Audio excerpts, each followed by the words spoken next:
Hello students, जैसे कि आप देख सकते हैं क्लास 12 का हम फिर से डिफरेंशिएशन का एक सवाल लेकर आए हैं और ये बहुत ही इंपॉर्टेंट सवाल है बच्चों। सम ऑफ इन्फिनिटिव टर्म्स का हम डिफरेंशिएशन कैसे करते हैं वो हम आपको यहाँ पे सिखाएंगे।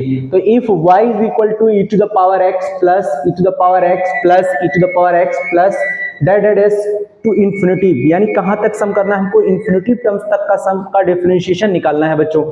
और वो क्या है, prove that dy by dx is equal to y upon 1 minus y. यानी हमारे पास तो आंसर भी दिया गया है बच्चों कि हमको आंसर क्या लाना है, यानी प्रूव क्या करना है। तो वो ये आपके सामने लिखा हुआ है, dy by dx is equal to y upon 1 minus y. बहुत ही बेहतरीन सवाल है यार, 2 नंबर का क्वेश्चन है, पेपर में आता ही आता है, जरूर देख लीजिए। ठीक है, तो कैसे करते हैं, जरा देर का सवाल है बच्चों, समझ लीजिए कैसे करना है इसको।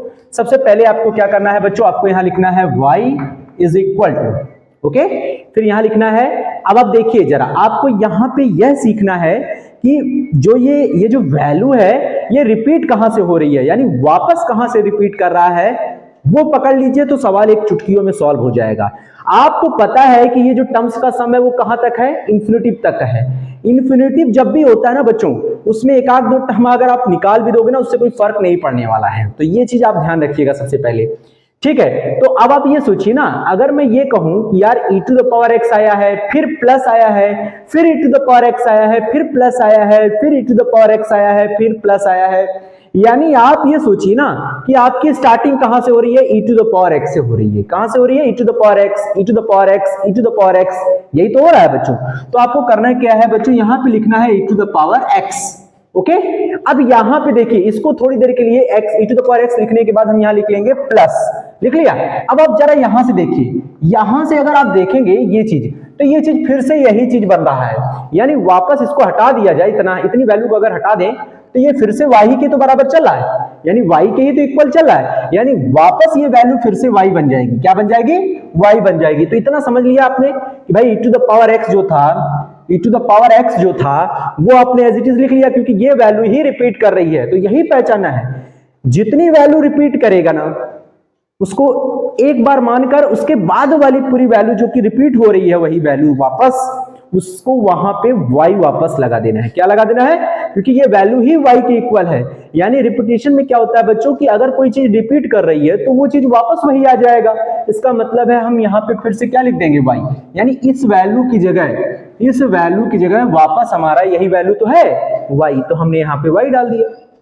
सिंपल है यार, समझ में आ गया कि नहीं आ गया। तो इसका मतलब यहां पे आपको समझ में आ गया है। ठीक है, अब आप सोचेंगे यार इस सवाल को अब लगाएं कैसे। बहुत आसान है बच्चों, आप चाहे तो इस सवाल में लॉग लेके कर सकते हैं, और अगर आप चाहें तो डायरेक्ट भी कर सकते हैं। अब आप कहेंगे डायरेक्ट सर कैसे हो सकता है, तो डायरेक्ट करके देख लेते हैं। ठीक है, तो चलिए डायरेक्ट करते हैं, या फिर आप नॉर्मली कर सकते हैं। तो अगर हम डायरेक्ट करते हैं तो डायरेक्ट करने के लिए हमें यहां पे लिखना होगा डिफरेंशिएशन। क्या लिखना होगा, differentiation with respect to x on both sides. देखिए डायरेक्ट हम इसलिए बोल रहे हैं, डायरेक्ट कर सकते हैं क्योंकि फंक्शन की पावर फंक्शन तो है नहीं। नीचे आपका देखिए, नीचे e लिखा है केवल, उसमें कहीं x नहीं है, यानी वेरिएबल नहीं है। तो वेरिएबल नहीं है तो फंक्शन की पावर फंक्शन नहीं बन रहा है, यानी नॉर्मल तरीके से ये e की पावर में ही लिखा है, यानी एक्सपोनेंशियल ही एक फंक्शन है यहाँ पे। समझ में आ रहा है, ठीक है। तो आप इसको लॉग से भी लगा सकते हैं, क्योंकि लॉग लगाने से वो पावर में हो जाता है, n की पावर n का फॉर्मूला बन जाता है। तो differentiation with respect to x on both sides, और नॉर्मल करने का मतलब है कि y का डिफरेंशिएशन क्या होता है, dy बाई dx। अब डिफरेंशिएशन तो बच्चों यहां पे भी करेंगे, मान लीजिए आपको नहीं आ रहा है तो आपने लिख दिया d upon dx e to the power of x plus y। ठीक है, अब मैं इसका डिफरेंशिएशन आपको सिखाता हूं। इसका डिफरेंशिएशन होता क्या है नॉर्मली, ये पहले बताइए। e to the power x का डिफरेंशिएशन क्या होता है, e to the power x, और फिर इस x का करेंगे ना, इस x का दोबारा करते हैं तो 1 हो जाता है।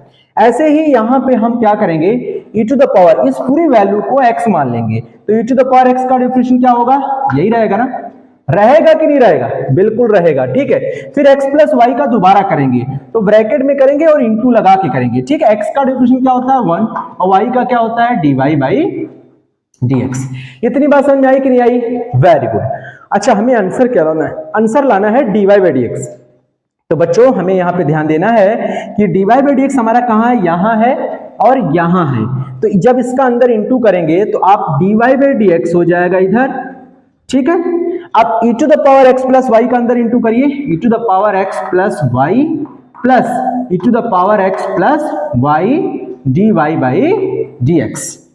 अच्छा एक बात बताइए, इस टर्म में कहीं भी आपका e to the power x plus Y आ रहा है क्या? आ रहा है क्या? e to the power x plus Y कहीं आ रहा है क्या? नहीं आ रहा है ना। तो e to the power x plus y किसकी वैल्यू है? y की है। तो फ्रॉम फर्स्ट लिख दीजिए अब, फ्रॉम फर्स्ट। तो फ्रॉम फर्स्ट लिखेंगे तो बच्चों यहां पे हो जाएगा dy बाई डी एक्स, जहां जहां e to the power x plus y है वहां y लिखिए, यहां पे भी y लिखिए। हालांकि अगर हम चाहते तो यहीं पे लगा देते, कोई दिक्कत नहीं था, ठीक है।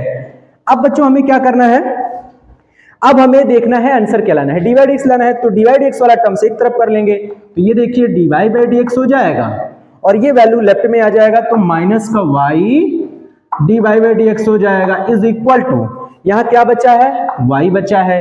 अब इससे हम dy बाई डी एक्स कर लेंगे कॉमन, तो कॉमन करेंगे तो बच्चों यहां पे क्या बचेगा? 1 minus y is equal to y. यानी अब हमारा आंसर क्या बनेगा बच्चों? आंसर ये बनेगा कि dy बाई डी एक्स हमको निकालना है, हम निकाल लेंगे dy by d x is equal to y है 1 माइनस वाई, क्रॉस से कहां आ जाएगा? नीचे आ जाएगा। तो यहां लिखेंगे y अपॉन 1 माइनस वाई, बस यही तो प्रूफ करना था। तो हैंड्स प्रूव्ड। आप देख सकते हैं आपका आंसर आ गया है। नॉर्मली अगर आप चाहे तो यहीं पे भी y लगा सकते हैं फ्रॉम फर्स्ट से, ठीक है। तो इस तरह से आपको ये सवाल करना था और बहुत ही बेहतरीन सवाल है बच्चों। तो जितने भी रिपीट वाले सवाल होते हैं उसमें फंक्शन चेंज हो जाते हैं, यानी ट्रिग्नोमेट्रिकल फंक्शन आ जाता है या फिर आपको कुछ इस तरह का फंक्शन देखने को मिलता है, ठीक है। तो जहां से आपको रिपीट करना शुरू कर दे तो उसका पहला टर्म छोड़ के आगे वाले टर्म्स को वापस हम y लिख देते हैं। क्या लिख देते हैं? y लिख देते हैं और सवाल इजिली तरीके से सॉल्व हो जाता है। समझ में आ गया? तो आगे हम और भी डिफरेंशिएशन के सवाल लेकर आएंगे, ठीक है। तो आप इस सवाल को अच्छे से लगा लीजिएगा।